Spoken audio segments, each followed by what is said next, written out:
So, the Kona mountain bike is coming along. I got a 34 tooth front chainring on there.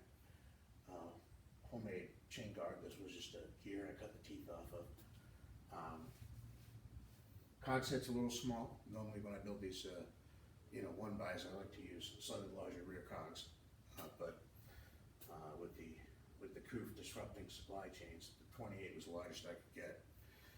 And I noticed the front fork's a little different. This is a RockShox Judy that I put aftermarket springs in a long time ago.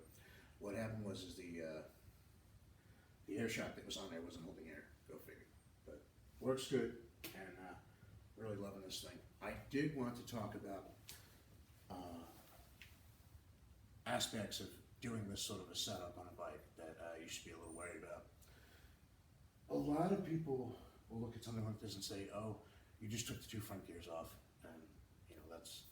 And the problem with making these home-built one-bys without using one-by specific drivetrains, which usually have really, really big rear gears, is that if all you do is take the two front gears off, the big one and the grounding gear, you're going to lose functionality, right? So I've been doing this for a while. I've been tweaking gearing for a while, both on road bikes and track bikes and single speeds and other things.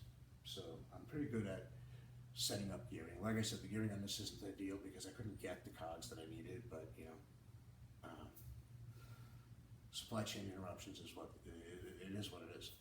But generally speaking, when I do this, I do it with consideration for the crank length, the gearing in the back, the ride position, the terrain I'm going to be using it in, what I expect the bike to be able to do, my own level of fitness, etc. The thing I would warn against is just taking your old mountain bike and ditching two of the front gears because you want it to look like a one-by.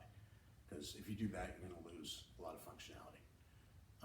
Because remember, the ride position, the crank length, the rear gears, the gear inches, which of course includes the wheel diameter, all of that is based around the fact that you're going to have three gears in the front. So if you ditch those without changing anything else, you're going to lose versatility. You may end up with a mountain bike that looks cool, but is difficult or impossible to ride off-road where you want to ride it, how you want to ride it, etc.